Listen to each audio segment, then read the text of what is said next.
Hello everyone. आज मैं bank audit revise कराने जा रहा हूँ। बैंक ऑडिट एक तो बड़ा चैप्टर होता है, प्लस इसके अंदर कुछ कुछ टॉपिक्स हैं जो बहुत टफ होते हैं, जहाँ स्टूडेंट्स को ज़्यादा तकलीफ होती है। तो मेरा फोकस टफ टॉपिक्स के टुवर्ड्स ही है। बैंक ऑडिट में जितने भी टफ टॉपिक्स हैं वो मैं अभी रिवाइज कराऊंगा। तो सबसे पहले सबसे बड़ी टफ टॉपिक जो होती है, जो आजकल एग्जाम में भी बहुत हॉट हो रखी है, उससे स्टार्ट करेंगे हम लोग। SLR, statutory liquidity ratio compliance. Okay, ये मैं आप लोगों को समझाने के लिए एक बार कॉपी में एक एग्जांपल भी दिखाऊंगा। Look at the board please. What is statutory liquidity ratio? Banks को मैं एक आंकड़ा लेके तुम सबके सामने बात कर रहा हूं, ठीक है। 20%, ये एग्जांपल है। स्टैट्यूटरी लिक्विडिटी रेशियो का जो रेट होता है ना RBI, वो 20% से ऊपर नीचे RBI करते रहता है, ठीक है। तो एक बार मैं 20% ले रहा हूं ऑन एन एवरेज। सिंपल बोला जाए तो बैंक्स को अपने टोटल DTL का, DTL का full form sir demand and time liabilities, कहीं लिखा होगा, ये रहा। DTL का फुल फॉर्म गलती से भी डेफर्ड टैक्स लायबिलिटी मत करना, it is demand and time liabilities, DTL। तो बैंक के पास तो लोगों का पूरा धन जमा है, करंट अकाउंट में, सेविंग्स अकाउंट में, फिक्स डिपॉजिट्स में, जो बैंक को पे करना पड़ता है। इन सबको मोटे तौर पे बोला जाता है demand and time liabilities. Demand liabilities वो है जो तुरंत देने पड़ेंगे, जैसे करंट अकाउंट का पैसा कस्टमर कभी भी निकाल सकता है, सेविंग्स में भी कभी कभी निकाल सकता है।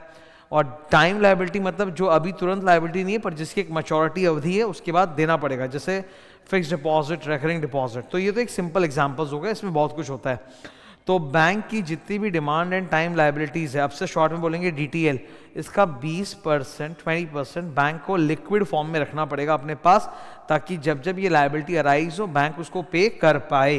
तो bank has to maintain liquidity of how much? 20% of DTL, 20% of DTL। अच्छा, लिक्विड के नाम पे वो कौन कौन से असेट्स रख सकता है, लिखा हुआ नहीं, मैं बोल देता हूँ। Cash, gold, GSEC, government securities, जिसको गिल्ट भी बोला जाता है, GILT, गिल्ट, गवर्नमेंट सिक्योरिटीज को बोलते हैं, ठीक है। तो लिक्विड फॉर्म में बैंक को रखना पड़ेगा। अब इसके लिए बैंक को 14 दिन का वक्त मिलता है। जैसे आप समझो बात को, बैंक में हर वक्त ये जो आप DTL देख रहे हो, बैंक के इतने सारे ब्रांचेस है और हेड ऑफिस है बैंक का, इन सब में डिपॉजिट्स का पे होना, विड्रॉवल, ये लगातार चलते रहता है। तो at any given point of time DTL is not constant, it keeps on changing. आज DTL कुछ और है, 1 मिनट बाद कुछ और होगा, 2 मिनट बाद कुछ और होगा, तो DTL चेंज होता रहता है। तो बैंक के लिए ये तो संभव नहीं है कि एकदम रियल टाइम मेंटेन करे कि अभी मेरा DTL इतना है तो लो इसका 20% ये रहा लिक्विड। तो इसके लिए RBI बैंक्स को फोर्टनाइट का समय देता है। फोर्टनाइट का मतलब होता है 14 दिन। फोर्टनाइट मतलब 14 दिन का पीरियड, ठीक है। तो there is a concept of lag of a fortnight, LAG, lag of a fortnight. मतलब आज जो DTL है उसका 20% आपको 2 हफ्ते के अंदर लिक्विड फॉर्म में रखना पड़ेगा। ऐसा ये नहीं कि अभी रखो आप, पर जो आज DTL है उसका 20% आपको 2 हफ्ते के अंदर, यानी एक फोर्टनाइट के अंदर लिक्विड फॉर्म में रखना पड़ेगा। अब इसकी एक मैथमेटिक्स होती है जिसको यूज करके ऑडिटर चेक करता है। वो क्या है? ऑडिटर को 12 ऑड डेट सेलेक्ट करने हैं। साल में 12 महीने होते हैं, हर महीने ऑडिटर एक ऑड डेट अब रैंडमली चुनेगा, ऑड डेट सेलेक्ट करेगा। Remember it, odd date should not be Friday, Friday छोड़ के कुछ और लेगा, ठीक है। तो Monday, Tuesday, Wednesday, Thursday is the best answer. Saturday Sunday assume करते हैं कि बैंक बंद रहेगा तो वो मत लीजिए आप, और फ्राइडे मना है, तो आपको लेना है Monday to Thursday. Monday to Thursday के बीच में कोई भी एक दिन को आप ऑड डेट सेलेक्ट कर लो। तो 12 महीने होते हैं, हर महीने एक ऑड डेट, एक ऑड डेट, एक ऑड डेट, एक ऑड डेट। तो ऑडिटर टोटल कितने ऑड डेट सेलेक्ट करेगा? 12 ऑड डेट सेलेक्ट करेगा, यानी 12 ऑड डेट्स उसको लेने हैं, और उस ऑड डेट के करस्पॉन्डिंग उसको चेक करना है कि लिक्विडिटी मेंटेन हुआ है कि नहीं। अब how does this work? Let's have a calendar example, ठीक है। सपोज ये जनवरी का कैलेंडर है, ठीक है। आज 5 तारीख है मंडे, और परसों वेडनेसडे है। The Wednesday is your exam day, तो लेट्स से वेडनेसडे है ऑड डेट, ठीक है। 7 तारीख वेडनेसडे, हमने वेडनेसडे जनवरी में 7 जनवरी यानी वेडनेसडे को हमने ऑड डेट सेलेक्ट किया ऑडिटर ने। तो ऑड डेट के दिन उसको लिक्विड असेट्स चेक करने हैं। ऑड डेट के दिन अपना जो ऑडिटर है ना, अच्छा ये लिक्विडिटी रेशियो वगैरह ब्रांच ऑडिटर्स चेक नहीं करते, ये स्टैट्यूटरी सेंट्रल ऑडिटर चेक करता है, SCA। तो SCA चेक करता है, central auditor, branch auditor check नहीं करता। तो ऑड डेट के दिन जितने भी ट्रायल बैलेंसेस आएंगे, सारे ब्रांचेस के ट्रायल बैलेंसेस, HO का ट्रायल बैलेंस मर्ज किया जाएगा, उनमें जो लिक्विड एसेट्स है वो ले आ जाएगा कि लिक्विड एसेट कितना है, ठीक है। तो ऑड डेट के दिन आप लिक्विड एसेट निकाल लो from consolidated trial balance. Consolidated trial balance मतलब एचओ प्लस ऑल ब्रांचेस। अब आपको आज से एक फोर्टनाइट पहले जाकर देखना है कि उस वक्त डीटीएल क्या था। इसका सिस्टम तरीका होता है, जिस वीक आपने ऑड डेट लिया है वो वीक छोड़ो, उसके पहले एक फोर्टनाइट का पीरियड पूरा ये दिसंबर का कैलेंडर जनवरी के पहले वाला, उसके पहले एक फोर्टनाइट छोड़ो, उसके पहले वाला फोर्टनाइट लो, उसको हम बोलते हैं सेकंड प्रीसीडिंग फोर्टनाइट। तो जिस वीक आपने ऑड डेट सेलेक्ट किया उसके प्रीसीडिंग फोर्टनाइट ये, उसके प्रीसीडिंग फोर्टनाइट ये है, तो उसको बोलते हैं second preceding fortnight. Second preceding fortnight का जो लास्ट फ्राइडे है, टेक दैट डेट। तो in my example second preceding fortnight का लास्ट फ्राइडे आएगा 19 तारीख, 19 दिसंबर। 19 December is the last Friday. Odd date Friday नहीं रहेगा, उसके करस्पॉन्डिंग जो 2 हफ्ते पहले का दिन आप निकालोगे वो फ्राइडे लेना है, ठीक है, ऐसा है। तो हम लोग बोलते हैं 12 ऑड डेट्स, तो 12 रिपोर्टिंग फ्राइडेज। इस फ्राइडे का कंसोलिडेटेड ट्रायल बैलेंस बनवाया जाएगा और उसमें सारा डीटीएल कैलकुलेट किया जाएगा। अब आपको ये देखना है कि 19 दिसंबर को जो डीटीएल था उसका 20% 7th ऑफ जनवरी के दिन उतना लिक्विड एसेट है या नहीं है। That is the mathematics. Okay, so auditor selects 12 odd dates, not Friday, 1 in every month. Auditor को क्या करना है ये देखना है। देखो, liquid asset on the selected odd date should be, look at the board, greater than equal to 20% of total DTL on the last Friday of the second preceding fortnight। वो रहा उधर, take some time, absorb this, ठीक है। तो आपने जो odd date select की उस दिन का लिक्विड एसेट्स और उसके करस्पॉन्डिंग जो सेकंड प्रीसीडिंग फोर्टनाइट का लास्ट फ्राइडे है उस दिन का डीटीएल वो निकालो। डीटीएल का 20%, लिक्विड एसेट कम से कम इतना होना चाहिए। तो ये मेरे एग्जांपल के हिसाब से मैंने डेट्स लिखे हैं, it can be any date, ये तो एग्जांपल है जस्ट। समझ रहे हो ना बात को? That is the statutory liquidity ratio. अब बात केवल इतनी सी नहीं, इससे कंसेप्ट तो समझ में आ गया, okay sir this is the statutory liquidity ratio, I got the concept. लेकिन आईसीआई मेहनत इस चीज पे करवा रही है कि डीटीएल के कैलकुलेशन में क्या इंक्लूड होगा क्या एक्सक्लूड होगा, तो उस पर मैं काम कराऊंगा, ठीक है, देखना ध्यान से। तो ऊपर तो वही लिखा है जो भी मैंने तुम लोगों को कॉपी में समझाया। अब नीचे आ जाओ, what is my audit approach and procedure.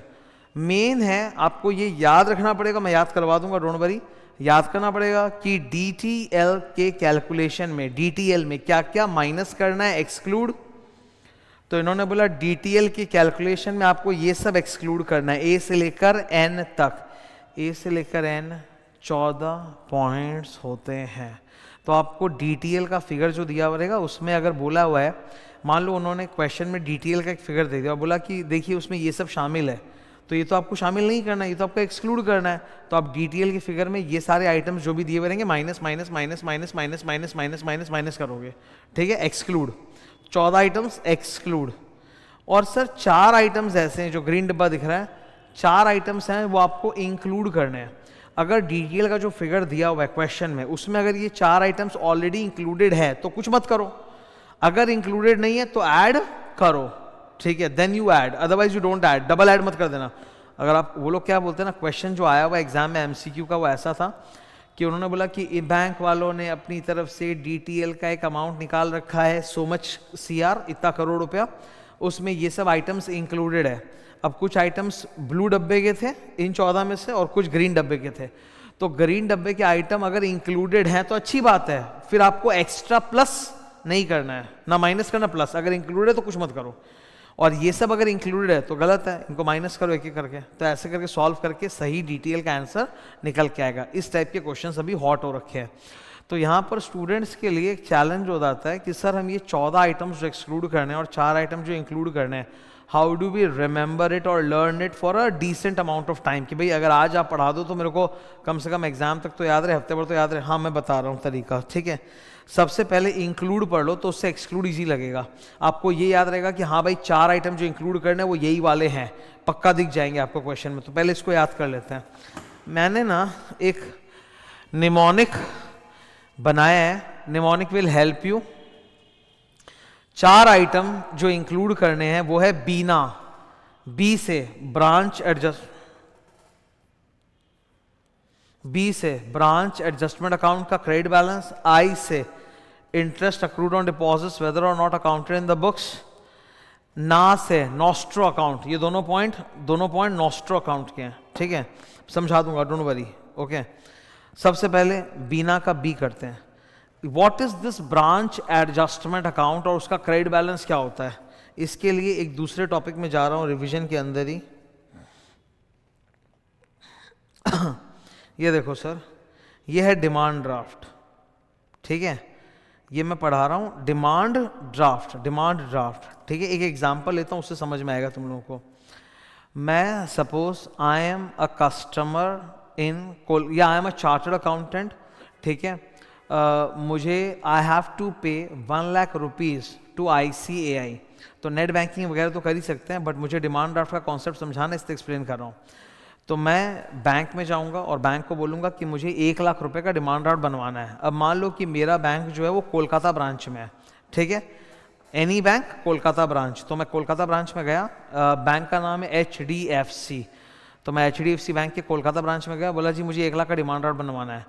Demand draft check जैसा ही होता है, बस वो प्रीपेड होता है, मतलब चेक बाउंस हो सकता है, डिमांड ड्राफ्ट कभी बाउंस नहीं हो सकता। डिमांड ड्राफ्ट में क्या होता है, मैंने पहले से अमाउंट बैंक को दे दिया है अलग से, या तो मैं कैश ले जाके 1 लाख रुपए बैंक को पकड़ा दूँ DD के लिए, या फिर मेरा अगर बैंक में अकाउंट है तो उससे ऑलरेडी वो 1 लाख रुपए माइनस करके इसमें ट्रांसफर कर देंगे और DD बना देंगे। तो 1 लाख का रुपए का मैंने DD बनवा लिया in favour of ICAI late से। तो ICAI के 1 लाख का DD बनवा लिया। नाउ कोलकाता ब्रांच के पास पैसा आ गया, okay, collecting branch, it is the collecting branch, it issues demand draft to me. But ये 1 लाख रुपया बैंक के लिए तो लायबिलिटी है, बिकॉज बैंक हैज टू पे, बैंक हैज टू अल्टीमेटली पे टू ICAI। HDFC बैंक तो ICAI को देगा ना, ये पैसा तो बैंक ICAI के लिए मैंने दिया है, तो बैंक के लिए लायबिलिटी है, okay.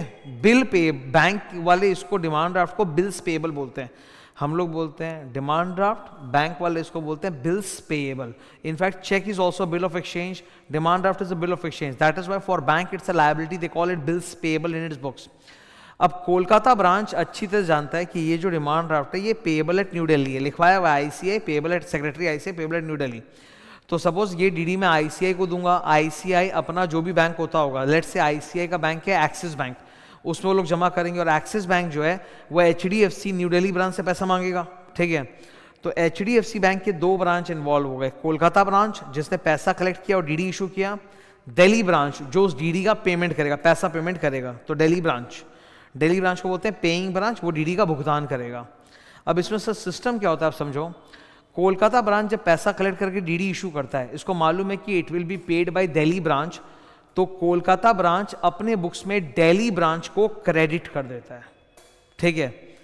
Kolkata branch Delhi branch को अपने बुक्स में क्या कर देता है, credit. See the process, it will send a credit advice to the Delhi branch at the time of issue of DD। Similarly reciprocally, जिस दिन भी 4-5 दिन बाद कभी भी जब Delhi branch of HDFC ICAI के बैंक में पैसा ट्रांसफर करेगा, तब दिल्ली ब्रांच ऑफ HDFC अपने बुक्स में कोलकाता ब्रांच को डेबिट कर देगा। उस समय वो लोग कोलकाता ब्रांच को भेजेंगे debit advice eight the time of payment. अब एज एन ऑडिटर क्या होता है ना, आपको यही सब देखना पड़ता है कि इनके यहाँ एडवाइसेस का सिस्टम बहुत अच्छा है, एक दूसरे को एडवाइस देना लेना टाइम पे हो सकता है हो सकता है। आप जस्ट इमेजिन करो 31 मार्च के जस्ट पहले, लेट से मैंने 28 मार्च को DD बनवाया था, तो इन्होंने कोलकाता ब्रांच से तो दिल्ली को क्रेडिट करके छोड़ दिया, लेकिन दिल्ली ब्रांच ने अभी तक पेमेंट नहीं किया। दिल्ली ब्रांच लेट से 5 अप्रैल को पेमेंट करेगा, तो तब तक के लिए मतलब Delhi branch stands credited in the books. इसको हम लोग बोलते हैं ब्रांच एडजस्टमेंट अकाउंट। क्या बोलते हैं, ब्रांच एडजस्टमेंट अकाउंट। तो जब तक दिल्ली ब्रांच पेमेंट नहीं कर देता, तब तक लाख रुपया तो अभी भी बैंक के पास ही पड़ा, बैंक के लिए लायबिलिटी है, बिल्स पेएबल है, तो ये बिल्स पेएबल में भी आएगा लायबिलिटी की तरह, और ब्रांच एडजस्टमेंट अकाउंट का भी क्रेडिट बैलेंस आएगा लायबिलिटी की तरह। So it's an actual liability for the bank, जो बैंक को कुछ दिनों के अंदर ही भुगतान करना पड़ेगा, कुछ दिनों के अंदर ही जैसे ही वो प्रेजेंट होगा bank will have to pay. So it's a liability for the bank. इसको हम लोग बोलते हैं net credit balance in the branch adjustment account.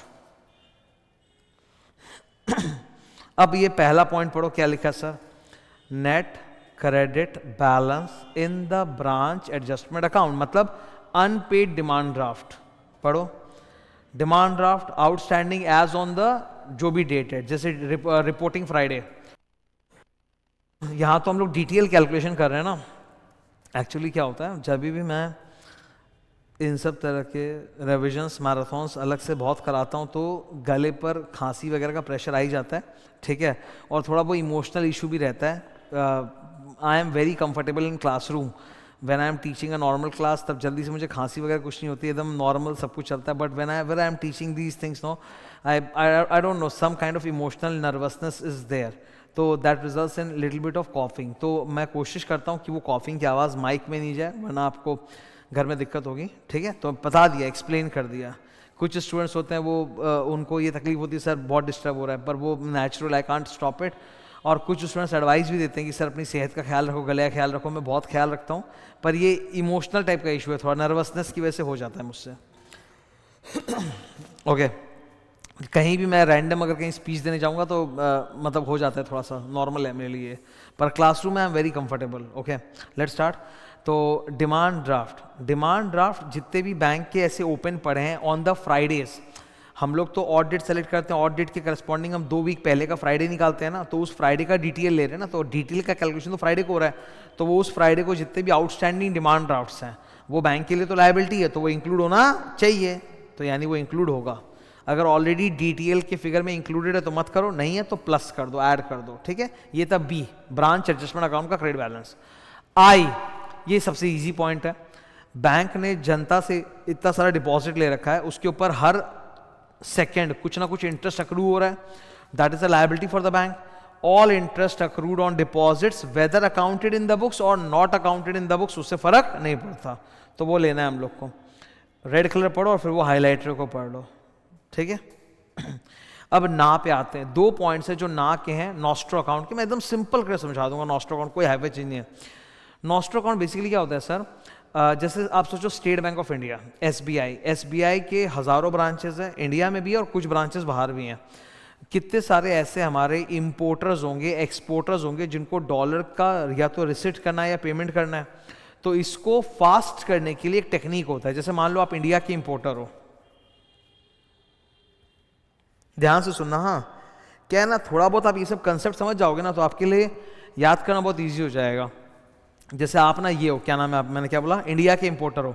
Let's say I am the bank, okay I am your bank, I am N Indian bank, और आप importer हो, आपका current account मेरे पास ही होता है, आप मेरे रेगुलर कस्टमर हो। अब आपने माल मंगवाया अमेरिका से, तो आपको पेमेंट करना है डॉलर्स में, तो मैं क्या करता हूँ, इंडियन बैंक जो है फॉरेन बैंक के यहाँ बैंक ऑफ अमेरिका में अपना एक अकाउंट खोल के रखता हूँ। एक बैंक भी दूसरे बैंक में अकाउंट खोल सकता है, तो इंडियन बैंक ने फॉरेन बैंक के अंदर एक अकाउंट खोल रखा है जो कि ऑब्वियसली डॉलर में डिनोमिनेटेड होगा क्योंकि अमेरिकन बैंक है वो। उसका पर्पस क्या होता है कि जैसे ही माल इंपोर्ट हो गया, मेरा इंपोर्टर जो मुझे रुपए दे देगा और मैं डॉलर के रेट पे कन्वर्ट करके वहां से डॉलर तुरंत वहां पेमेंट करवा दूंगा, तो बहुत फास्ट पेमेंट हो जाएगा, ठीक है। इंडियन बैंक अमेरिका के बैंक में अपना बैंक अकाउंट रखता है डॉलर में, तो उसमें क्या होता है, इंपोर्ट एक्सपोर्ट के केसेस में डॉलर के जो भी ट्रांजैक्शंस है, इंटरनेशनल रिसीट्स एंड पेमेंट्स, वो बड़े क्विकली सेटल हो जाते हैं। That is the purpose of nostro account. तो जब एक इंडियन बैंक अमेरिका के बैंक में अपना अकाउंट रखता है उसको बोलते हैं नॉस्ट्रो अकाउंट। कोई अमेरिका का बैंक अगर इंडिया में अपना एक रुपीस अकाउंट खोलेगा तो वो कहलाएगा वॉस्ट्रो अकाउंट। वॉस्ट्रो के चांसेस कम है क्योंकि इंडिया बाय एंड लार्ज हम लोग मतलब क्या बोलते हैं ना, सारा हम लोग का इंपोर्ट हो चाहे एक्सपोर्ट हो डॉलर में ही होता है, तो इसीलिए we need dollar accounts, they don't need rupee accounts for settlement of transactions. तो वॉस्ट्रो आपको कम मिलेंगे, नॉस्ट्रो मिलेंगे ज़्यादा। अब सुनो, तो इंडियन बैंक अमेरिका के बैंक में एक नॉस्ट्रो अकाउंट मेंटेन कर रखा है, it's a bank account. Nostro account is a bank account of an Indian bank in a foreign bank for the purpose of international settlements, it's in dollars.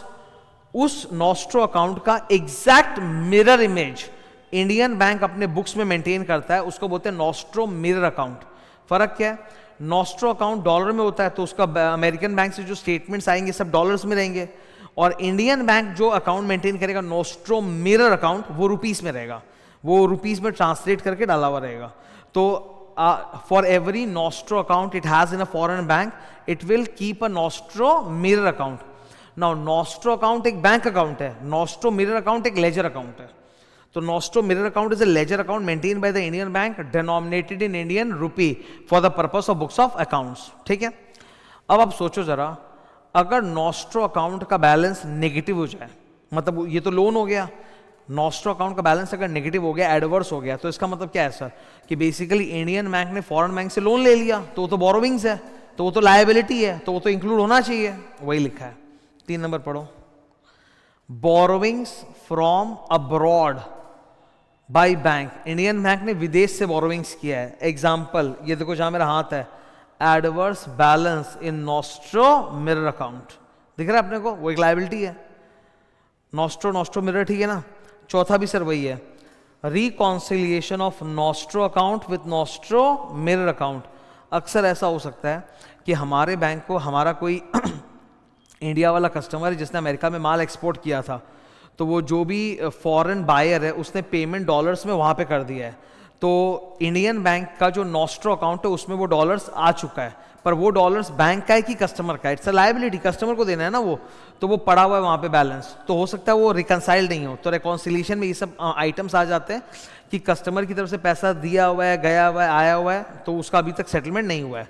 तो इन्होंने वही example दिया है, inward remittances are received, मतलब हमारे nostro account में पैसे dollars आए हैं, क्यों आए हैं, बिकॉज कस्टमर ने यहाँ से गुड्स एक्सपोर्ट किया तो उसका पेमेंट बायर ने वहाँ पे कर दिया है नॉस्ट्रो अकाउंट में, तो डॉलर्स आ चुके हैं।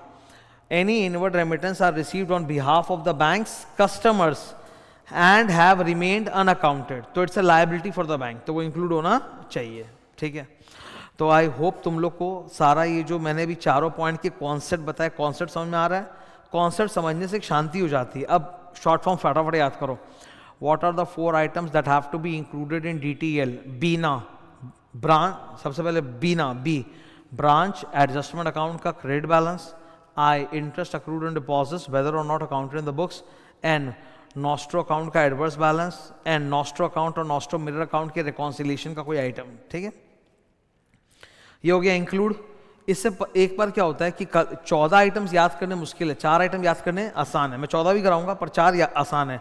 तो जब वो लोग क्वेश्चन देंगे तुमको, उसमें जितने फैंसी आइटम्स रहेंगे तुम तुरंत स्पॉट कर लोगे, अरे यार ये तो बीना है, बीना तो इंक्लूड होना चाहिए, तो अगर इंक्लूडेड है तो कुछ मत करो, अगर इंक्लूडेड नहीं है तो ऐड कर दो।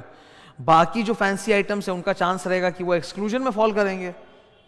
सिंपल है, आपके सामने जो भी आइटम्स दिए अगर उसमें से वो 4 हटा देंगे तो क्या बचेगा, यही वाले होने चाहिए, ज़्यादा चांसेस वही है। अब इसको भी पढ़ लेते हैं। इन आइटम्स को इन्होंने, आरबीआई ने बोला ये लायबिलिटी नहीं मानेंगे, इसको हम डीटीएल नहीं मानते, लायबिलिटी नहीं मानते, इसको हटाओ, एक्सक्लूड करो। क्या क्या है सर इसके अंदर, देखो इसमें रेड कलर में जो मैंने लिखा है, तुम लोग देख रहे हो 14 पॉइंट से बगल में कुछ रेड कलर मैंने कैप्शन लिखा है। जो रेड कलर वाले हैं वो तो तुम खुद बोलोगे yes sir they are credit items but they are not liabilities, they should not be included in DTL, इनको तो एक्सक्लूड करना चाहिए, माइनस करना चाहिए, तुम खुद बोलोगे तो लॉजिकली तुम्हारे अंदर से आ जाएगा। 2 ब्लू कलर के आइटम्स हैं, टैक्स है यहाँ पे हाथ का लिखा हुआ और ये बाफ है, ये एक्चुअली लायबिलिटी होता है, पर फिर भी आरबीआई ने बोला इसको डीटीएल से माइनस करो, हटाओ, एक्सक्लूड करो, तो ठीक है भाई कर देंगे हम। Okay now sir what are these items, let's go one by one. ऊपर वाले 2 आइटम जो है ना वो उसमें paid up equity capital of the bank आता है, तो बैंक का कैपिटल है खुद का, रिजर्व्स एंड सरप्लस आता है वो बैंक का खुद का है। इसके अलावा आता है सर सॉफ्ट लोन्स, क्या आता है, सॉफ्ट लोन्स। सॉफ्ट लोन का मतलब होता है हमारे बैंक ने आरबीआई से, नाबार्ड से, एग्जिम बैंक, इन सब से लोन ले रखा है और ये सब लोन के टर्म्स एंड कंडीशन बड़े सॉफ्ट होते हैं, मतलब इनको आप अपना पैसा समझ के यूज कर सकते हैं बैंक वाले। Our bank has taken a loan from RBI, EXIM, NABARD, इन सब से लोन लिया है, तो इनको सॉफ्ट लोन बोलते हैं बिकॉज के टर्म्स एंड कंडीशन बहुत लिबरल होते हैं। तो आरबीआई ने बोला इसको भी लायबिलिटी मत मानो, इस बोरोविंग को हटा दो।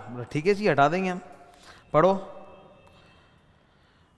Paid up capital, reserves, PL, loan from RBI, refinance from EXIM bank, national housing bank, NABARD, NABARD का full form national bank of agriculture and rural development, SIDBI small industrial development bank of India, वैसे bills discounted from eligible financial institutions approved by RBI. तो sir ये दोनों क्या होते हैं, soft loans होते हैं, मतलब चुकाओ अपने हिसाब से, टर्म्स कंडीशन, ठीक है। तो यहां पर आरबीआई ने बोला इसको इतना सख्त लायबिलिटी मानने की जरूरत नहीं है, इसको डीटीएल से बाहर करो, हटा देंगे। नेक्स्ट इन्होंने बोला बैंक वाले जो अपने बुक्स में पीएफटी बनाते हैं ना, प्रोविजन फॉर टैक्स, अकाउंट से बनाते हो प्रोविजन फॉर टैक्स, बोला वो भी लायबिलिटी है, टैक्स से लायबिलिटी, बट उसको भी एक्सक्लूड करो, प्रोविजन फॉर टैक्स को भी एक्सक्लूड करो, ठीक है। अच्छा फिर 3 आइटम जो है वो तो बेसिकली इंश्योरेंस इनकम है। अरे मुझे अगर कोई नुकसान हो गया और इंश्योरेंस का क्लेम पास होकर मुझे पैसे मिल गए तो वो तो हमारे लिए इनकम है ना, वो लायबिलिटी थोड़ा ना है। तो उसमें 3 आइटम्स है, पढ़ो क्या क्या है। अमाउंट रिसीव्ड फ्रॉम DICGC, ये क्या होता है सुनो, deposit insurance credit guarantee corporation. जितने भी बैंक्स होते हैं उन्होंने जनता से डिपॉजिट्स दे रखा है। अब डर है ना कि कल को बैंक अगर बैंकरप्ट हो गया तो फिर जनता ने जो बैंक में डिपॉजिट करा वो पैसा कौन देगा।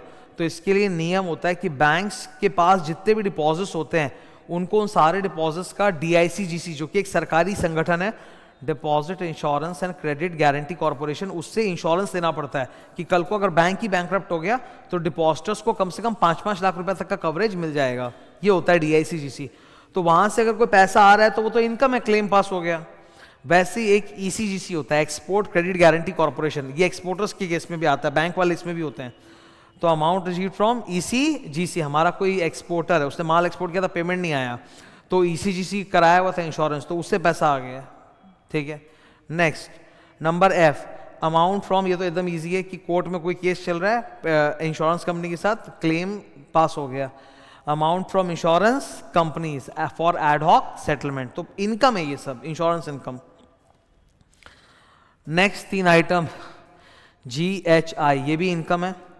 नंबर G, हमारा कोई बोरोवर था, बैंकरप्ट हो गया, तो बोरोवर के ऊपर कोर्ट ने रिसीवर अपॉइंट किया था, उसने उस बोरोवर के एसेट्स को बेचा और हमको जो पैसा दे सकता था दे दिया, तो that's an income for us.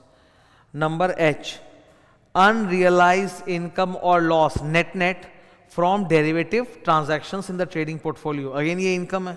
Bank वाले दुनिया भर का इन्वेस्टमेंट्स करते हैं। बैंक के हेड ऑफिस में एक ट्रेजरी डिपार्टमेंट होता है, ट्रेजरी डिपार्टमेंट जो बैंक के सारे इन्वेस्टमेंट्स को मैनेज करता है। आप मान के चलो कि बैंक का 25% धन इन्वेस्टमेंट्स के फॉर्म में ही होता है, ठीक है, जिसको बैंक का हेड ऑफिस में ट्रेजरी डिपार्टमेंट मैनेज करता है। तो बैंक वाले दुनिया भर का ट्रेडिंग इनकम करते हैं। फिर नंबर I, बैंक को जो छोटे मोटे चार्जेस नहीं होते, इनकम रिसीव्ड इन एडवांस, जैसे processing fees, annual charges, debit card credit card charges, वो सब, ये भी इनकम है।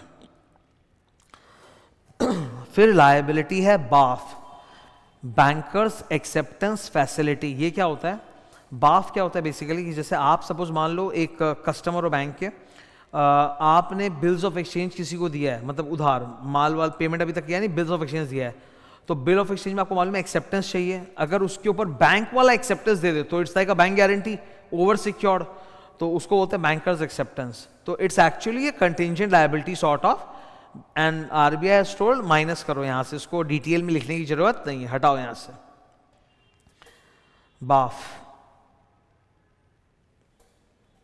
ठीक है। अच्छा, नंबर के फिर से इनकम है सर, NPA वगैरह के ऊपर पार्ट रिकवरी हो गया तो वो तो इनकम में जाएगा, इंटरेस्ट इनकम। और लास्ट की जो 3 है ये डिपॉजिट्स होते हैं। बैंक वाले कस्टमर्स के लिए दुनिया भर के जो ट्रांजैक्शन करते हैं उसमें कस्टमर से कुछ डिपॉजिट्स वगैरह लिया हुआ है जो रिफंडेबल है, बाद में दे देंगे वापस, तो ये डिपॉजिट्स तो रिफंडेबल है, इट्स अगेन ए लायबिलिटी, पर ये सन्डी डिपॉजिट नेचर का है, कोई बोरोइंग नहीं है। RBI ने बोला इसको भी डिटेल से बाहर करो। डिपॉजिट्स में देख लो क्या क्या है। नंबर L, ओके, हमारा कोई कस्टमर है, मैं बैंक हूँ, हमारा कोई कस्टमर है जो इंपोर्टर है, माल इंपोर्ट किया है, तो पेमेंट तो करना पड़ेगा ना, तो बैंक वाले के पास उसने अपना रुपया जमा करा दिया है, और एंड में जब टर्म्स फाइनलाइज हो जाएंगे, माल आ जाएगा, तब उस वक्त उस रुपए से जो भी सूटेबल एक्सचेंज रेट है मल्टीप्लाई करके डॉलर पेमेंट किया जाएगा। तो इंपोर्टर तो रुपीस देगा बैंक को और बैंक डॉलर देगा फॉरेन पार्टी को, तो वो जो रुपीस आया हुआ है वो Indian currency received against import bills and held in deposits. फिर नंबर M, अनएडजस्टेड डिपॉजिट्स। अक्सर बैंक वाले, बैंक में हम लोग कई बार एस्क्रो अकाउंट खुलवाते हैं, IPO आया, एप्लीकेशन मनी का पैसा कहाँ जाएगा, एस्क्रो अकाउंट में जाएगा। तो इन सब अकाउंट्स ना बैंक के डेजिग्नेटेड ब्रांचेस होते हैं जहां पर ये सब एस्क्रो अकाउंट खुलते हैं, इनको बोलते हैं link branches for agency business. Link मतलब designated branches for these sort of agency businesses which open escrow account. तो एस्क्रो अकाउंट में जो पड़ा हुआ पैसा है, डिपॉजिट्स है, वो भी माइनस करो। And last funded facility, for example last वाला margin dot dot bill discounting. जैसे कोई कस्टमर हमारा, उसके पास बहुत सारे बिल्स थे, उसने आके हमसे डिस्काउंटिंग करा लिया, मतलब पैसा ही ले लिया, तो पैसा निकला बैंक का, इट्स अ फंडेड फैसिलिटी। तो बैंक वाले जब बिल डिस्काउंटिंग करते हैं तो एक तो अपना इंटरेस्ट का रेट काट लेते हैं, बिल्स जो डिस्काउंट ऑन बिल होता है, इसके अलावा बैंक वाले कुछ मार्जिन भी रख के रखते हैं कि मैच्योरिटी पे पैसा नहीं मिला तो वो जो मार्जिन मनी है डिपॉजिट की तरह रखा हुआ है, वो कलेक्शन के बाद मैच्योरिटी पे वो रिटर्न कर दिया जाएगा, तो it's also a deposit. Margins held and kept in sundry deposits. Okay, तो ये थे सर 14 आइटम्स। 2 सॉफ्ट लोन है, एक टैक्स है, 3 इंश्योरेंस इनकम, 3 नॉर्मल इनकम, बाफ, फिर एक इनकम पार्ट रिकवरी और फिर 3 डिपॉजिट्स। इन सबको क्या करना है? Exclude, minus. Most probably question में डिटेल में रहता है कि ये सब इंक्लूडेड और आपको माइनस करना रहता है। अभी क्लियर है ना? काफ़ी टाइम डिवोट किया मैंने, आधा घंटा डिवोट किया इसके रिवीजन में, बिकॉज यही कॉम्प्लिकेटेड था। ठीक है, तो स्टैट्यूटरी लिक्विडिटी रेशियोज डन।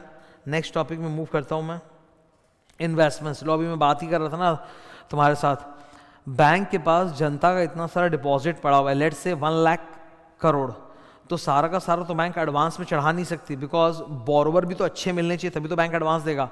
तो बैंक वाले क्या करते हैं, जितना अच्छा एडवांस दे सकते हैं दे दिया, बाकी का बैंक वाले इन्वेस्टमेंट्स कर देते हैं।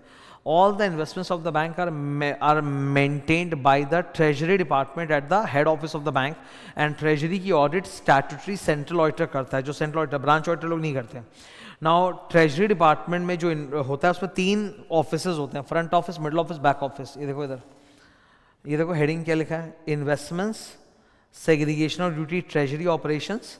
उसमें 3 ऑफिस है, फ्रंट, मिडिल, बैक। ये लोग क्या काम करते हैं? ईसा, ESA 3 काम करते हैं। ईसा, execute trade, settle trade and monitor trade, account the trade, कि जो भी ट्रेडिंग हो रहा है एग्जीक्यूट करना, सेटलमेंट एंड मॉनिटरिंग करना, अकाउंटिंग करना ट्रेड का।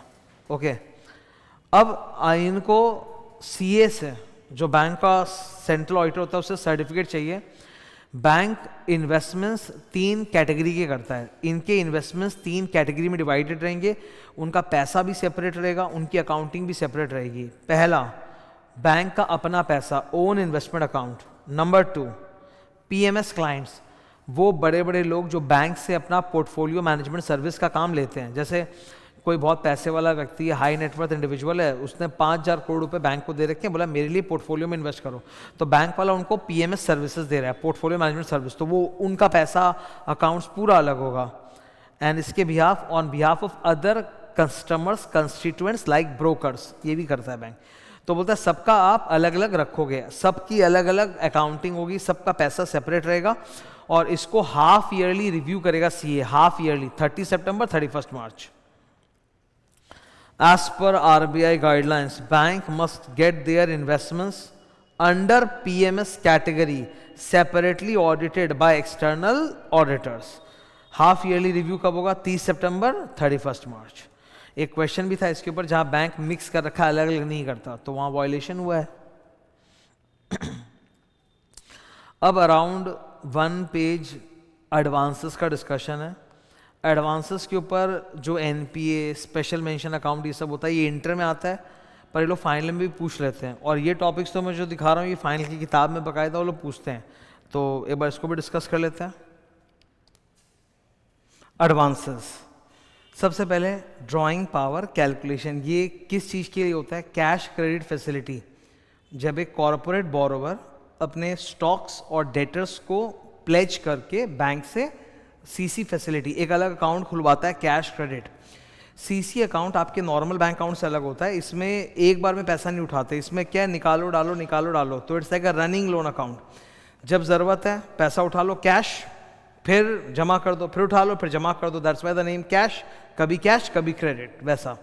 ठीक है, तो बैंक के पास आपने जो स्टॉक या डेटर्स गिरवी रखे हैं उनकी वैल्यू तो चेंज होती रहेगी, बिकॉज बैंक कंपनी तो स्टॉक और डेटर्स में रेगुलरली डील कर रही है, नए सेल हो रहे हैं, परचेज हो रहे हैं, डेटर से कलेक्शन आ रहा है, नया स्टॉक मैन्युफैक्चर हो रहा है, तो इसके लिए बैंक वालों के पास मंथली या क्वार्टरली हम लोगों को स्टॉक स्टेटमेंट या डेटर स्टेटमेंट जमा करना पड़ता है।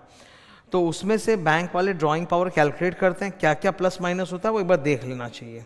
इसके ऊपर सम्स हालांकि आजकल इंटर में आते हैं, पर कोई भरोसा नहीं है फाइनल में कब आ जाए, तो you should be very clear. Suppose stock है 1000 lakhs, तो अब क्या क्या माइनस होगा? नंबर 1 माइनस होगा संडी क्रेडिटर्स। संडी क्रेडिटर्स का मतलब है ये स्टॉक जो आपके पास पड़ा हुआ है इसका आपने पेमेंट नहीं किया है, तो इसके ऊपर एक तरह से देखा जाए तो क्रेडिटर का लियन हो सकता है, तो इसको हम लोग बोलते हैं संडी क्रेडिटर या फिर अनपेड स्टॉक, माइनस करो। नंबर 2, वो स्टॉक जो उधार का है जिसके अगेंस्ट हमने बिल्स पेबल दे रखे हैं, जिसको बोलते हैं एक्सेप्टेंसेस, या इंपोर्ट पे माल आया हुआ पैसा नहीं दिया, LC, लेटर ऑफ क्रेडिट, तो ये भी उधार का ही माल है, माइनस करो। इसके अलावा और एक मैं बोल रहा हूँ, कभी कभी वो लोग लिख देते हैं डैमेज स्टॉक, तो वही माइनस करो। फिर सब कुछ माइनस के बाद जो आएगा उसमें से वो लोग क्वेश्चन में आपको बता देंगे कि इतना मार्जिन लेस करना है, बिकॉज बैंक आपको पूरे वैल्यू का तो लोन देगा नहीं ना, तो मार्जिन माइनस करो, जनरली 25% रहता है स्टॉक पे और डेटर्स पे 40% रहता है, पर अपने मन से मत लेना, वो लिख के दे देते हैं क्वेश्चन में आपको। तो less the margin you get 450 rupees 450 lakhs as the drawing power from stock. Sir वैसे ही डेटर्स की कैलकुलेशन में सपोज 1000 लाख का डेटर है, तो जो इन एलिजिबल डेटर्स है, मतलब 90 डेज के ऊपर वाले जो डेटर्स होते हैं ना, जैसे बैंक वाले बोलते हैं एनपीए, वैसे 90 डेज के ऊपर वाले डेटर्स को भी हम लोग इन एलिजिबल मानते हैं कि इनसे पैसा रिकवरी बहुत कम होगा, तो माइनस करो। बिल्स डिस्काउंटेड विथ बैंक, इनसे बिल्स मिला था, बैंक से डिस्काउंटिंग करा रखा है, ये भी माइनस करो। फिर सब कुछ माइनस करने के बाद जो आएगा उसमें से मार्जिन माइनस करो, जनरली क्वेश्चन में मार्जिन रहता है 40%, तो वो माइनस कर दो, आ गया इतना। तो 450 स्टॉक से और डेटर से 300 मिला के 750 का ड्राइंग पावर है। ओके, कंसोर्टियम एडवांस में एक पुरानी वाली कहावत चलती है कि एक लीड बैंक होता है और एक अदर मेंबर बैंक होते हैं, तो हर मेंबर बैंक को अपने हिस्से का कैलकुलेशन खुद करना है, लीड बैंक के आश्वासन से मतलब नहीं है। सपोज बोरोवर ने लीड बैंक को इंस्टॉलमेंट का पैसा दे दिया, पर लीड बैंक आपको आपका शेयर नहीं दे रही, तो आप एनपीए क्लासीफाई करो, लीड बैंक के बोलने से नहीं होता। The NPA classification should be based on the each individual bank's own record of recovery and not from any kind of assurance और certificate from the lead bank, that does not count in. Number 4, working capital loan आपने दिया है construction company को। अब construction company के लिए तो बनती हुई जो बिल्डिंग है वही WIP है, तो वैल्यूएशन वगैरह बहुत ध्यान से करना पड़ेगा। स्टॉक ऑडिट 5 करोड़ के ऊपर का अगर आपने CCOD दे रखा है तो स्टॉक ऑडिट करवाना पड़ेगा। ये बात हम लोग कारों में भी सीखते हैं, कारों में भी जो क्लॉज 2 होता है ना, पैरा 3 क्लॉज 2, उसमें इसी के ऊपर रहता है कि 5 करोड़ के ऊपर का स्टॉक ऑडिट है, तो देख लो कि जो क्वार्टरली स्टेटमेंट्स बैंक के पास जमा हुए हैं फॉर ड्राइंग पावर कैलकुलेशन, वो बुक्स ऑफ अकाउंट के साथ मैच करते हैं कि नहीं करते हैं, तो बैंक वाले ने उसी के ऊपर पॉइंट लिखा है। लिमिट्स नॉट रिव्यूड, ये थोड़ा सा बताना पड़ेगा मुझे, इधर आ जाओ, देखो इधर। ये जब बैंक वाले आपको ये रनिंग लोन देते हैं ना CCOD, तो इसमें कई तरह के लिमिट्स आ जाते हैं। नंबर 1 है रेगुलर लिमिट्स, कि बैंक वाले ने आपके कैश क्रेडिट या बैंक OD के लिए, बैंक गारंटी के लिए एक सैंक्शन लिमिट निकाला था वो। एडहॉक लिमिट वर्ड बार बार आएगा किताब में, उसका मतलब है टेम्पोररी लिमिट। ये बैंक आपको टेम्पररी एडहॉक लिमिट देता है कि आपको थोड़ा एक्स्ट्रा फाइनेंस दे देता है टेम्पररी, कितने अवधि का, 30 to 90 डेज, इस पे क्वेश्चंस होते हैं। So ad hoc limit is basically temporary additional limits for maximum 90 days, 30 to 90 days, ये याद रखना, maximum 90 days. Additional financing bank कितना दे सकता है आपको, 20% ऑफ द सैंक्शन लिमिट, तो इस पे MCQs हैं। रेगुलर लिमिट का कितना परसेंट एडिशनल एडहॉक लिमिट दे सकता है, 20%, और कितने दिन के लिए, maximum 90 days. Review of limits, bank वाले पीरियोडिकली आपके फाइनेंशियल स्टेटमेंट्स, फाइनेंशियल रेशियोज, आपके सिबिल स्कोर, सिक्योरिटी की वैल्यू सब चेक करते रहते हैं, लिमिट्स को रिव्यू करते रहते हैं। Normally limits are reviewed every 3 months, maximum 180 days, मतलब 6 months, मैक्सिमम 180 डेज। अगर 180 डेज के अंदर आपने अपना डेटा वेटा जमा नहीं किया, फाइनेंशियल रेशियोज, जो भी बैंक डेटा मांगती फॉर लिमिट रिव्यू, तो फिर बैंक वाले आपके अकाउंट को NPA क्लासीफाई कर देंगे। अरे बैंक वाले ये जो रिव्यू ऑफ लिमिट कर रहे हैं, it is based on the data submitted by you, so if the borrower is not submitting data and it has been more than 180 days since the review of the limit, bank will classify it as NPA। ये भी hot topic हो रखा है अभी, okay. तो वही वहां पे बोला है limits not reviewed for 180 days. Government guarantee advance, ये भी मैं कॉपी से करा देता हूँ, ये देखो। इसमें सर 2 तरह का होता है, एक होता है सेंट्रल गवर्नमेंट गारंटी और एक होता है state government guarantee advance. Central government guarantee advances को एक एग्जेम्पशन है, पर एक एग्जेम्पशन नहीं है। अगर सेंट्रल गवर्नमेंट ने किसी बोरोवर के लिए, जैसे किसी गवर्नमेंट कंपनी के एडवांस के लिए गारंटी दिया है और वो लोग 90 दिन क्रॉस हो गए, पैसा नहीं चुका रहे हैं, over due for more then 90 days, तो भी आप NPA क्लासीफाई नहीं करोगे। तो एग्जेम्पशन ये है कि वो NPA क्लासिफिकेशन से बच जाएगा और स्टैंडर्ड असेट की तरह रहेगा और प्रोविजन भी उस पर कमी बनेगा, स्टैंडर्ड असेट का जो बनता है ना 0.4% वैसा ही। लेकिन सर दूसरी चीज जो होती है ना कि NPA के ऊपर income should be recognised, interest income should be recognised only on cash basis not accrual, ये वाला पॉइंट इन पर भी अप्लाई करेगा। इनको इनकम रिकॉग्निशन से एग्जेम्पशन नहीं है, so they get exemption from NPA classification and provisioning, but they don't get exemption from income recognition. और अगर स्टेट गवर्नमेंट का दिया हुआ गारंटी है तब तो कोई एग्जेम्पशन नहीं है, NPA भी क्लासीफाई होगा, प्रोविजन भी वैसे ही बनेगा, इनकम रिकॉग्निशन भी वैसे ही होगा, no exemption at all. Agriculture advances, again this famous, there are 2 types of crop, long duration, short duration. Long duration crop वो होते हैं जिनको ग्रो करके हार्वेस्ट करने में, मतलब ग्रो करके काटने में, हार्वेस्ट करने में मोर देन 1 ईयर लगता है, जिसका एग्जांपल है tea coffee takes more than 1 year. Okay, sugarcane, तो ये सब है long duration crop. Short duration मतलब जो 1 साल के अंदर ही जाता है, राइस, पोटैटो, वीट जो घर में आते हैं वही सब, वो शॉर्ट ड्यूरेशन है। हर एक हमारे यहाँ इंडिया में हर स्टेट के अंदर एक कमेटी है SLBC, state level bankers committee, जो बताती है कि उस स्टेट में अलग अलग क्रॉप्स का सीजन क्या है इस मंथ से इस मंथ तक। ठीक है, लॉन्ग ड्यूरेशन क्रॉप के केस में if the amount is over due for 1 crop season it becomes NPA। Short duration crop के केस में if the amount remains over due for 2 crop seasons it becomes NPA। अब यहाँ पे आया तो नहीं है एग्जाम में, पर मैं आपको जस्ट एक उदाहरण के लिए बोल रहा हूँ। सपोज क्रॉप्स, जैसे मान लो जनवरी में हमने लोन दिया है। कब लोन दिया है हमने? जनवरी में। तो जनवरी से काउंटिंग नहीं होगा, क्रॉप सीजन देखना पड़ेगा। मान लो crop season is starting from April to October, short duration crop है, हमने जनवरी में लोन दिया, क्रॉप सीजन है अप्रैल टू अक्टूबर, तो ये वाला अप्रैल टू अक्टूबर बीत गया 1 क्रॉप सीजन, फिर नेक्स्ट ईयर अप्रैल टू अक्टूबर बीत गया 2 क्रॉप सीजन, अब जाके वो नेक्स्ट ईयर के नवंबर में NPA होगा। तो सर काफ़ी लंबा टाइम है, आप लोन देने के ओवर ड्यू के डेट से काउंट नहीं करते, आप क्रॉप सीजन वाइज चलते हो। क्रॉप सीजन है अप्रैल टू अक्टूबर, तो 2 बार अप्रैल टू अक्टूबर बीतेगा तब जाके वो NPA क्लासीफाई होगा, ऐसा होता है ये। ठीक है, मतलब एग्रीकल्चर एडवांस को ना जल्दी से लोग NPA बनाते ही नहीं है। रीस्ट्रक्चरिंग ऑफ एडवांसेस, रीस्ट्रक्चरिंग का बेसिकली मतलब होता है कि लोन के जो ओरिजिनल टर्म्स एंड कंडीशन थे, interest rate, security, tenure, EMI का अमाउंट, वो सब आप मॉडिफाई कर रहे हो बिकॉज बोरोवर की फाइनेंशियल कंडीशन वीक है और वो चाहता है कि लोन को थोड़ा कस्टमाइज कर दिया जाए, that is restructuring. Restructuring shows that the account is basically weak, तो इसको बहुत ज़्यादा मॉनिटर करने की ज़रूरत है और उसको NPA क्लासीफाई करने की ज़रूरत है। तो रीस्ट्रक्चर एडवांस को हम लोग सब स्टैंडर्ड कैटेगरी में डाल देते हैं, जो NPA का पहला कैटेगरी होता है, और फिर 1 साल तक वेट करते हैं फॉर सेटिस्फैक्ट्री परफॉर्मेंस। अगर 1 साल तक एज पर the new terms and condition वो लोग इंस्टॉलमेंट बराबर दे रहे हैं और सेटिस्फैक्ट्री परफॉर्म कर रहे हैं, तब हम उसको वापस से स्टैंडर्ड कैटेगरी में डालेंगे, वरना वो NPA कैटेगरी में रहेगा। तो ये रीस्ट्रक्चर एडवांस के बारे में। एक अकाउंट जिसको आपने डाउनग्रेड कर दिया है वो अपग्रेड तभी होगा जब फुल रिकवरी हो जाए, तभी वो अपग्रेड होकर स्टैंडर्ड जाएगा, वरना वो नहीं जाएगा। ये अगेन रीसेंट टाइम्स में ये बड़ी हॉट टॉपिक हो गई है, इससे डिस्क्रिप्टिव और MCQ आ रहे हैं, सेल परचेज ऑफ NPA। तो मैंने ना इसके लिए एक सुंदर सा डायग्राम बनाया which will help you a lot, this one. Okay,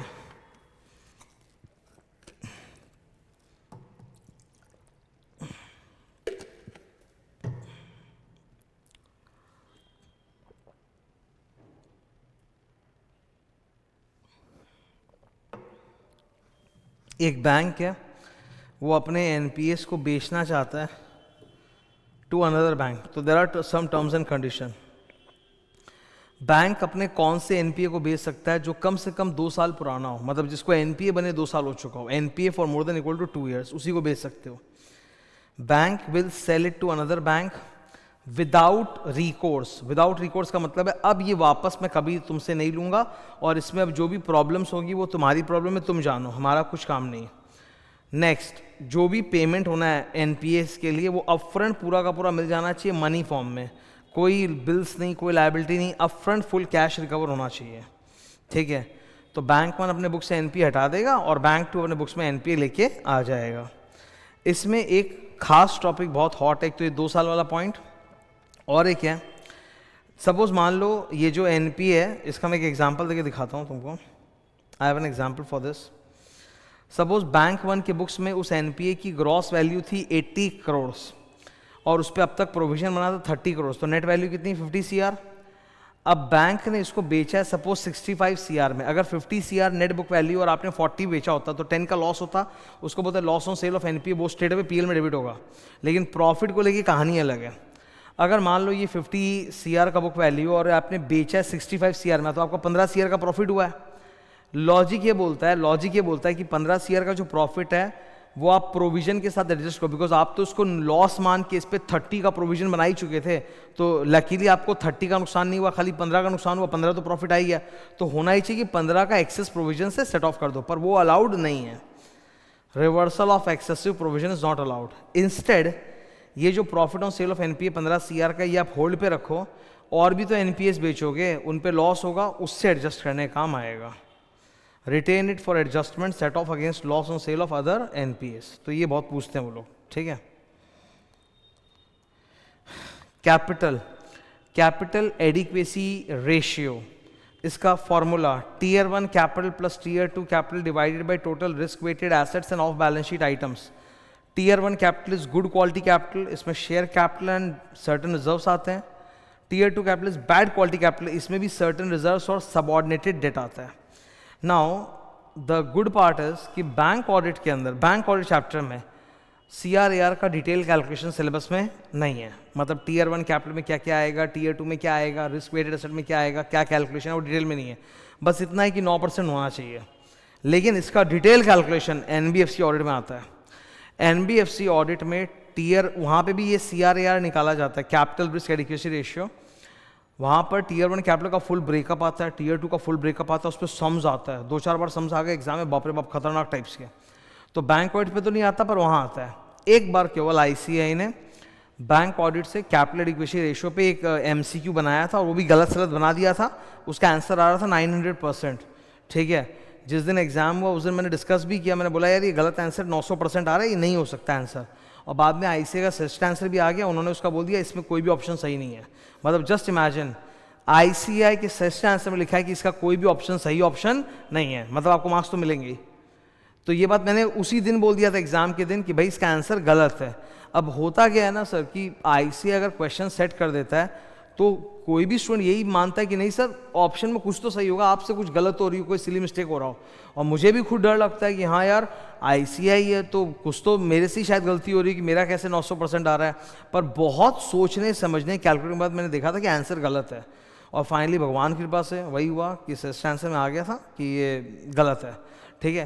तो अब वो लोग इससे तो बैंक ऑडिट वाले पोर्शंस तो टीयर 1 का टीयर 2 का कैलकुलेशन से पूछते नहीं है, NBFC से बहुत पूछते हैं। तो अपनी वो खुजली वहाँ शांत कर लेते हैं NBFC ऑडिट में, क्योंकि वहाँ डिटेल में है। डिपॉजिट्स, बैंक कौन कौन से डिपॉजिट एक्सेप्ट करता है? नंबर 1 सर है CASA, current account and saving account. Number 2 है टर्म डिपॉजिट, फिक्स डिपॉजिट्स को बोलते हैं, रिकरिंग डिपॉजिट्स को बोलते हैं। और लास्ट है फॉरेन करेंसी डिपॉजिट्स, वो मैं दिखा देता हूँ एक बार, देख लो यहाँ पे। ये डिफरेंट टाइप के फॉरेन करेंसी अकाउंट्स हैं जो नॉन रेसिडेंट्स NRIs इंडिया में खोल सकते हैं इंडियन बैंक के पास।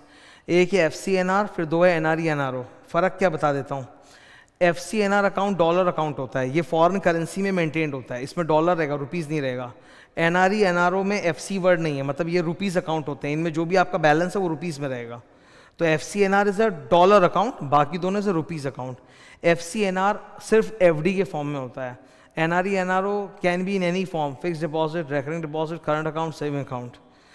FCNR का बेसिकली पर्पस क्या है कि आप बाहर रहते हो इंडिया के, आपके पास डॉलर्स है और आपको FD करना है, तो आप वहाँ के बैंक में FD करने के बदले भारत के किसी बैंक में FD कर सकते हो।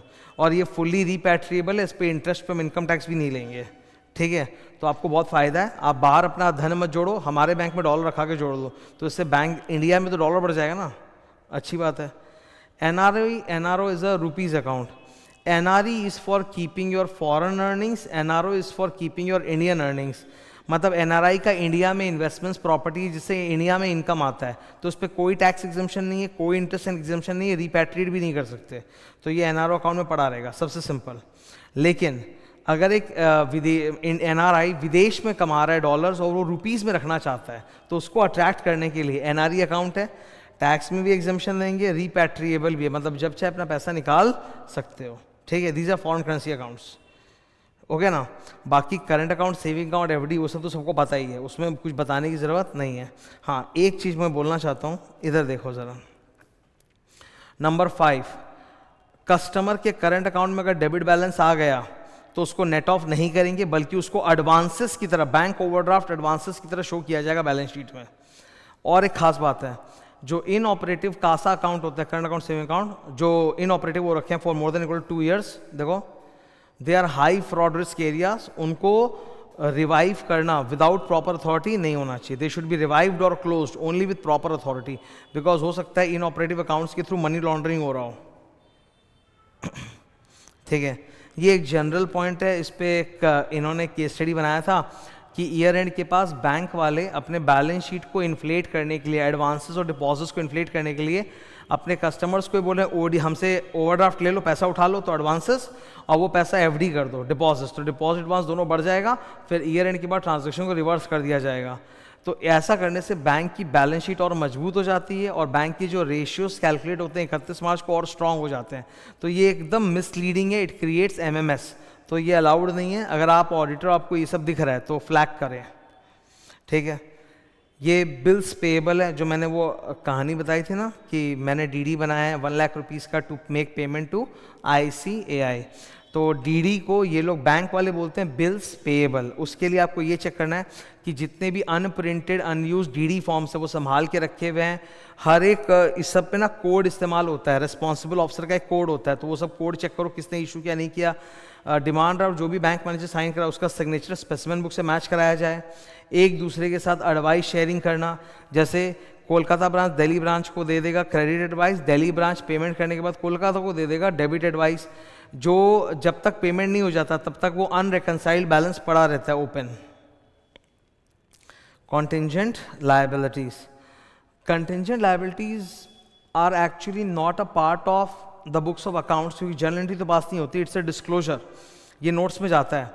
पर बैंक के केस में एक विशेष बात है कि बैंक वाले अपने कस्टमर्स के लिए इतना सारा letter of credit, bank guarantee ये सब देते हैं ना, विच इज कंटिंजेंट लायबिलिटी, और वो अमाउंट इतना ह्यूज होता है कि despite that it is not a part of the accounts, still उसको बैलेंस शीट में टोटल के बाद नीचे अलग से लिखा जाता है। तो बैंक के बैलेंस शीट में टोटल के बाद अलग से लिखा जाता है contingent liabilities and bills for collection अलग से। तो it's not a part of the total, it's outside the total, but it is shown on the face of the balance sheet so that nobody misses it out. तो contingent liability and bills for collection, bills for collection is not a liability, it's an agency service, कि customers ने अपने bills रखवाए हैं bank के पास कि maturity पे collect करके उनके अकाउंट को क्रेडिट कर दें, तो that's N agency service for the bank, तो वो अलग से नीचे है। और ये 6 आइटम्स हैं कंटिंजेंट लायबिलिटीज। अब ये 6 आइटम्स मैं हल्का सा बताऊंगा और इनको चेक करने का जो एक मिक्स्ड ऑडिट अप्रोच है वो मैं डिस्कस करूंगा।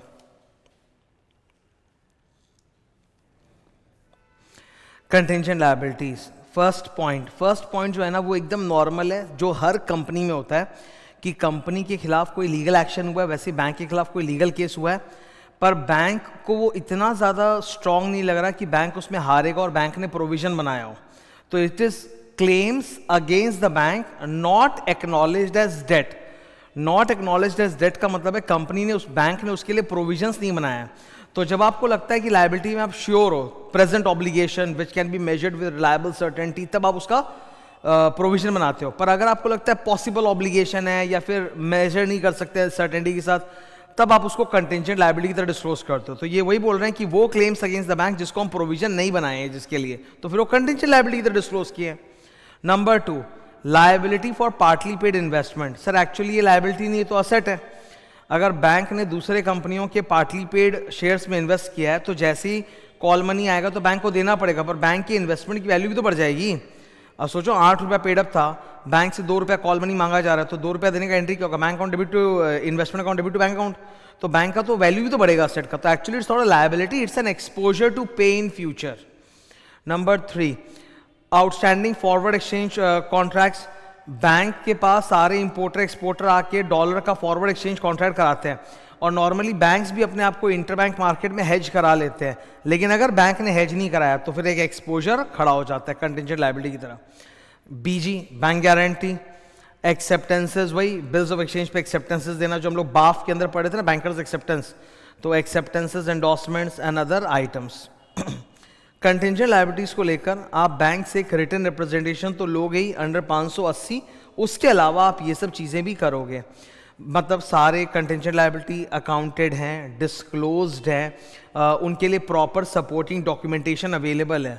ये जो टिकमा किए हुए पॉइंट है ना, ज़बरदस्त है। Number 1, all off balance sheet items are supported by underlying documents, जैसे letter of credit, bank guarantee, आपके पास डॉक्यूमेंटेशन है पूरा। Next, number 6, contingent liabilities are based on best estimates as per accounting standard 29। Bank वालों पे end S apply नहीं करता, तो बैंक वाले तो एएस फॉलो करते हैं। तो एएस 29 में एक नियम होता है कि कंटिंजेंट लायबिलिटी जो भी आप बोल रहे हो ना, it should be after deducting any expected reimbursement from the insurance company. कि अगर आपको लगता है कि रीइंबर्समेंट वगैरह आ जाएगा तो माइनस करने के बाद जो है that is the net net contingent liability. Number 7, अगर अच्छा एक चीज़ है, बैंक्स को ये अलाउड नहीं होता कि वो अपने डायरेक्टर्स वगैरह को लोन दे या उनके खातिर गारंटी दे। ये सेक्शन नंबर 20 और बैंकिंग एक्ट में लिखा है। तो अगर मान लो बैंक के डायरेक्टर ने कोई गारंटी दी है तो उसका नुकसान बैंक नहीं झेलेगा, बैंक का डायरेक्टर झेलेगा, वो बैंक के लिए लायबिलिटी बिल्कुल नहीं है। लास्ट पॉइंट, ऐसी कोई लायबिलिटी जो बैंक को लगती है कि इतनी रिमोट है कि उसको कंटिंजेंट लायबिलिटी भी नहीं बोल सकते और उसको डिस्क्लोज नहीं किया है तो बता दो, चेक कर लो। Okay, next topic is audit report. Bank audit report भी वही बनता है सर 700 सीरीज के फॉर्मेट में। केवल एक एक्स्ट्रा पॉइंट है, मैंने क्लास में दिखाया भी था बैंक के ऑडिट रिपोर्ट में। बैंक के ऑडिट रिपोर्ट में ना एक OMP अदर मैटर पैराग्राफ डलता है जहाँ वो लोग बताते हैं कि so many of the branches of the bank are unaudited, total number of branches unaudited, और उनका टोटल मिला के एडवांसेस कितना है, डिपॉजिट्स कितना है, इंटरेस्ट इनकम कितना है, इंटरेस्ट एक्सपेंस कितना है, वो डिस्क्लोज करना पड़ता है। बैंक पे कारो तो लगता नहीं है, उसके बदले कारो का बाप लगता है जिसको हम लोग बोलते हैं LFAR, long form audit report. It's in the format of a questionnaire just like कारो। SCA स्टैट्यूटरी सेंट्रल ऑडिटर का LFAR का फॉर्मेट अलग होता है, ब्रांच ऑडिटर्स का अलग होता है। ब्रांच ऑडिटर्स अपना सारा LFARs बनाएंगे और वो किसको देंगे, सेंट्रल ऑडिटर को। सारे ब्रांच स्टैट्यूटरी ब्रांच ऑडिटर्स अपना LFAR जमा किसको करेंगे, central auditor. Central auditor consolidate करेगा अपना भी पॉइंट्स बना के, फिर एक फाइनल LFAR वर्जन मैनेजमेंट को देगा। Management will put it in front of audit committee. Bank audit committee को नॉर्मली हम लोग AC बोलते हैं, और बैंक्स में तो लिस्टेड पब्लिक कंपनीज होती हैं, बैंक्स पब्लिक कंपनी, बैंक में तो ऑडिट कमिटी होगा ही होगा। बैंक का ऑडिट चैप्टर में आप देखोगे AC भी लिखा रहता है, audit committee of the board. They don't say AC, दे से ACB, मतलब बोर्ड ऑफ डायरेक्टर्स भी से तो बनता है ना audit committee, so they call it ACB, audit committee of the board. Okay, वैसे तो मैनेजमेंट उसको TCWG यानी ऑडिट कमेटी के सामने रखेगा along with the proposed action to be taken, क्योंकि LFAR में बैंक के अंदर होने वाले दुनिया भर के इरेगुलरिटीज पॉइंट आउट किए गए होंगे, तो उनके ऊपर क्या एक्शन लेना है, क्या इरेगुलरिटी डेफिशिएंट है, उसके ऊपर एक एक्शन टेकन रिपोर्ट भी बनाया जाएगा 60 दिन के अंदर। जिस दिन सेंट्रल ऑडिटर ने मैनेजमेंट को LFAR सौंपा था वहां से 60 दिन के अंदर LFAR की copy along with the action taken by the bank वो RBI में जमा हो जाना चाहिए। ठीक है, तो ये बड़ा अच्छा मैकेनिज्म है जिसके थ्रू ये इंश्योर किया जाता है कि बैंक के अंदर पीरियोडिकली सारे इरेगुलरिटीज़ को ढूंढ ढूंढ के ठीक किया जाए। ये वर्ड हम लोग कभी बोलते नहीं हैं पर इस चैप्टर में जरूर बोलते हैं। नॉर्मली पूरे ऑडिट सब्जेक्ट में आपको 2 वर्ड ज़्यादा सुनने को मिलता है, फ्रॉड और नॉक्लेयर। फ्रॉड हुआ, फ्रॉड हुआ, फ्रॉड हुआ, विच यू नो। NOCLAR non compliance of laws and regulations. लेकिन इस चैप्टर में एक वर्ड है जो बार बार गूंजता है, वो है इरेगुलरिटी। इरेगुलरिटी का मतलब होता है बैंक के अंदर हर काम को करने के लिए एक लेड डाउन प्रोसीजर होता है जिसको हम लोग बोलते हैं SOP, स्टैंडर्ड ऑपरेटिंग प्रोसीजर। और बैंक के दुनिया भर के खुद के इंटरनल रेगुलेशंस भी होते हैं, RBI गाइडलाइंस भी होते हैं। तो जब आप SOP या बैंक के इंटरनल रेगुलेशंस या RBI के गाइडलाइंस को वायलेट करते हो, फॉलो नहीं कर रहे हो, मतलब you are departing from the procedure. एक प्रोसीजर बोला गया ऐसे ऐसे करना है पर बैंक वो प्रोसीजर फॉलो नहीं कर रहा है, या बैंक का कोई ब्रांच है या बैंक का कोई मैनेजर है वो प्रोसीजर को फॉलो नहीं कर रहा, डिपार्चर कर रहा है, तो उसको हम लोग बोलते हैं इरेगुलरिटी। नियमों को नहीं मानना, ये आज भले ही नुकसान नहीं हो पर फ्यूचर में बहुत बड़ा नुकसान हो सकता है, जिसको नॉर्मल ऑडिट के बाकी चैप्टर्स में हम लोग नहीं बोलते violation of internal control, deviation from internal control, ये वैसा ही है। तो यहाँ पे ये वर्ड इरेगुलरिटी बहुत प्रसिद्ध है। इरेगुलरिटी को पकड़ने के लिए बैंक में एक और एक्स्ट्रा ऑडिट होता है, इसको बोलते हैं कॉन्करेंट ऑडिट। सुन लो, बैंक में आप स्टैट ऑडिट सुनोगे, इंटरनल ऑडिट भी सुनोगे, उसके अलावा कॉन्करेंट ऑडिट भी सुनोगे, एक अलग है। होता है इंटरनल ऑडिट जैसा ही है पर थोड़ा मतलब इसका स्कोप वेल डिफाइंड टाइप का होता है। ओके, इंटरनल ऑडिट भी होता है, मतलब ये मत सोचना कि बैंक में अगर कॉन्करेंट ऑडिट हो रहा है तो इंटरनल ऑडिट नहीं होता, इंटरनल ऑडिट भी होता है, कॉन्करेंट ऑडिट भी होता है। बैंक में मल्टीपल ऑडिट्स चलते हैं। बैंक इतना रिस्की बिजनेस है कि वहाँ मल्टीपल ऑडिट्स होने ही चाहिए कि कोई भी गलती हो, ये नहीं तो वो नहीं तो कोई ना कोई तो पकड़ेगा ही पकड़ेगा। कॉन्करेंट ऑडिट, RBI ने बोला हर बैंक के अंदर कॉन्करेंट ऑडिट का सिस्टम होना चाहिए और ये जिम्मेदारी ऑडिट कमेटी के ऊपर डाल दी गई है। ठीक है, कॉन्करेंट ऑडिट का मतलब ये कॉन्करेंट साथ साथ, मतलब ये जैसे ट्रांजैक्शंस हो रहे हैं संग संग ऑडिट हो रहा है, कॉन्करेंट एक साथ। तो कॉन्करेंट ऑडिट की पीरियोडिसिटी ज़्यादा होती है, मतलब वीकली या बाई वीकली आप जाते हो और करते हो कॉन्करेंट ऑडिट। ये भी चार्ट अकाउंटेंट्स करते हैं, बैंक की इंटरनल टीम भी हो सकती है। ठीक है, इसमें RBI ने बैंक्स को काफ़ी खुला हाथ दे रखा है कि आप लोग अपने हिसाब से अपना स्कोप ले डाउन करो, सब कुछ आप लोग डिसाइड करो। जैसे मैं एक एग्जांपल देता हूँ, RBI ने बोल रखा है Every branch need not be covered under concurrent audit. Bank has to cover as many branches in the concurrent audit so that 50% of the total advances and 50% of the total deposits are done in concurrent audit every year. तो bank हर साल अपने वो branches को reshuffle करता है कि इस साल ये वाले ब्रांचेस कर लो, अगले साल ये वाले कर लो, अगले साल ये वाले कर लो. हर साल 50% एडवांस और 50% डिपॉजिट्स कवर हो जाने चाहिए अंडर कॉन्करेंट ऑडिट. इसका मकसद ही होता है to find out frauds and irregularities ताकि अर्ली एक्शन लिया जा सके. It is an early warning system कि भाई गड़बड़ है, तुरंत उसको ठीक किया जाए. ओके तो concurrent audit is an audit of transactions or activities concurrently as it takes place to detect frauds and irregularities within shortest time and take remedial action. Scope कौन decide करेगा? CAID and ACB. ACB तो बता दिया, Audit Committee of the Board. और CAID क्या होता है? इसका ना इस चैप्टर में दो नाम चलता है, या तो CAID बोलो CAID या फिर बोलो CIAD CIAD, एक ही बात है. Central audit and inspection department या फिर central inspection and audit department. Chapter में कहीं पे CAID मिलेगा, कहीं CIAD मिलेगा, दोनों चलता है. तो ये दोनों मिलकर डिसाइड करेंगे कि एग्जैक्टली कॉन्करेंट ऑडिट का स्कोप क्या होगा. उसके लिए ये लोग मैनुअल भी बना के रखते हैं. There is an audit manual. कोशिश यही रहती है कि all the high risk areas are covered under concurrent audit. अब मैंने एक निमोनिक दूंगा, बहुत फायदा होगा. ये तो वही अर्ली वार्निंग सिस्टम है जो मैं ऊपर बोल रहा था. बैंक का जो ACB और CIAD है वो लोग मिलके ये 6 चीज डिसाइड करेंगे. Scarf, selection of branches, coverage of business operations, appointment of auditors, reporting procedure जो नीचे डिटेल में आएगा, follow up. देखो कॉन्करेंट ऑडिटर ने अपनी रिपोर्ट में आपको फ्रॉड्स इरेगुलरिटीज बताया, आपको उस पर एक्शन लेना चाहिए कि नहीं, उसको बोलते follow up. Follow up, rectification process and feedback. Feedback मतलब कॉन्करेंट ऑडिट कैसा परफॉर्म हुआ इस साल, अगले साल इस पूरे कॉन्करेंट ऑडिट को और कैसे बेटर बनाया जा सके. ठीक है. The bank should once in a year review the effectiveness of the concurrent audit system and take measures to improve it in the next year. अब रिपोर्टिंग सिस्टम. हर बैंक में कॉन्करेंट ऑडिट के report को लेके एक structured format होना चाहिए जहां पर सारे डेफिशिएंसीज, इरेगुलरिटीज, एक्सेप्शंस वो एकदम हाईलाइट हो और बैंक क्वार्टरली रिव्यू करे ऑडिट कमेटी और उस पर एक्शन ले. बिफोर सबमिशन आप कॉन्करेंट ऑडिटर जिस ब्रांच का भी कॉन्करेंट ऑडिट कर रहा है, रिपोर्ट सबमिट करने के पहले ब्रांच मैनेजर से एक बार डिस्कस करेगा कि मुझे ये गलतियां मिली है, ताकि उसका पॉइंट ऑफ व्यू और फीडबैक भी लिया जा सके. या तो वो डिफेंड करेगा अपने आप को, नहीं सब सही है, या फिर बोलेगा हाँ ठीक है सर हम लोग सुधार लेंगे.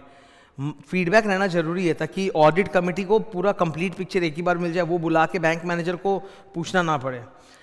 माइनर इरेगुलरिटीज के ऊपर तो मान जाएगा बैंक मैनेजर और एक्शन होता ही रहेगा. और सीरियस इरेगुलरिटीज जो है it should be immediately flagged to the head office. ठीक है. फ्रॉडुलेंट्स, अगर कोई फ्रॉड वगैरह हुआ है तो it should be informed to 3 ways. CIAD को इन्फॉर्म करेंगे, चीफ विजिलेंस ऑफिसर को करेंगे और ब्रांच मैनेजर को इन्फॉर्म करेंगे. फॉलो अप एक्शन लेते रहो ऑन कॉन्करेंट ऑडिट रिपोर्ट, तभी जाके बैंक के सिस्टम्स और इम्प्रूव करेंगे. ठीक है. तो sir this was the revision of bank audit. I think I have taken it almost 1 hour and मतलब जितने भी हार्ड टॉपिक्स होते हैं बैंक ऑडिट में उसको मैंने कवर करने की एक चेष्टा की है ताकि तुमको बैंक ऑडिट में कॉन्फिडेंस आ जाए. I hope you like it. Thank you and all the best.